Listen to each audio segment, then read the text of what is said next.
ჩვენ ჩემო ძვირფასებო, უფლისმიერი სწავლებით ვიცით ის, რომ ადამიანის სიცოცხლის საზრესი ამქვეყნიური დანიშნულება მარადიული ცხოვრებისთვის მზადება და მარადიული ცხოვრება იწყება, როდესაც ჩვენ გარდავიცვალებით. სწორედ ჩვენ დღეს გვქონდა მიცვალებულთა მსახურება. ჩვენ ვზრუნავთ რა მიცვალებულებზე, ჩვენ ისიც უნდა ვიცოდეთ თუ ჩვენ როგორ უნდა ვიცხოვროთ, რომ ჩვენ ჩვენი სულიც ვიცხოვროთ. არსებობს ხოლმე ესეთი გამოთქმა, რომ დრო კურნავსო, მაგრამ ჩვენ ვიცით, რომ დრო არაფერს არ კურნავს. პირიქით ახლობლის გარდაცვალება ეს არის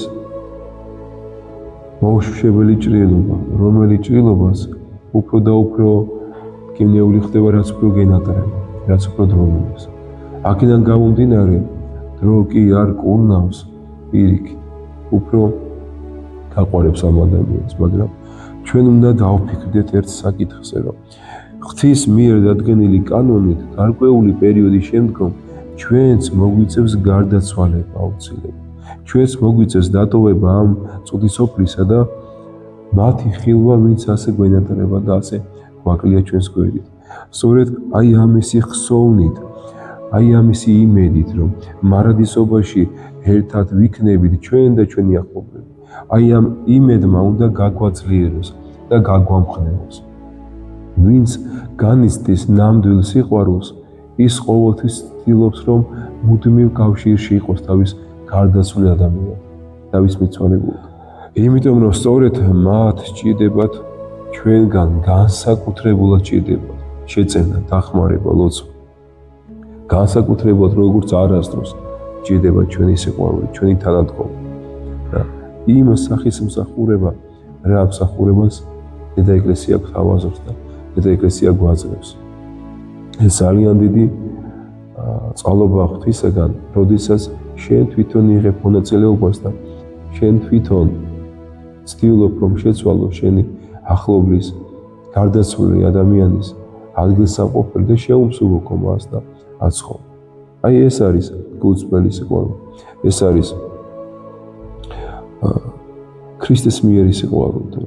ესეთი შემთხვევებიც მინახია, გარდაცვლილთან მივსულ ვარ, ახალგაზრდა ადამიანი ყოფილი და მთელი ეზოში დამინახია მისი სამეგობრო, თუ როგორ ტირია და ერთის მხრივ გულში სიხარული მქონია იმისი, რომ კიდევ მოიძებნება აი ადამიანები, რომელი ადამიანებისაც შეუძლიათ თანაგრძნობა, შეუძლიათ სიყვარული, მაგრამ ნახეთ რა უბედურობა.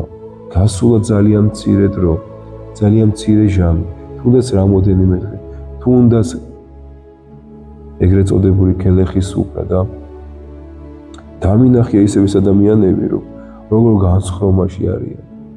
ჭიქა-ჭიქაზე როგორ უტყავენ, როგორ ქეიფობენ და აღარ ახსოვთ. აი ეს არის ნიშანი იმისა, რომ ჩვენ სიყვარული არ ვიცით. ეს არის ნიშანი იმისა, რომ ჩვენ იმ ადამიანთან, გარდაცვლილ ადამიანთან ჭეშმარიტი სიყვარული, დამოკიდებულობა და ურთიერთობა არ გქონია. მე მეუბნებიან ხოლმე, მამაო, ილოცეო ჩვენი მიცვალებულებისთვის. გამეღიმება ხოლმე და ხშირ შემთხვევაში არაფერს არ მეუბნები, იმიტომ რომ დედა ეკლესია ყოველთვის იხსენიებს გარდაცვალებულებს, მართლმადიდებლობით ასრულებულებს, კაცო. დედა ეკლესია კი იხსენიებს, მაგრამ შენ რას აკეთებ?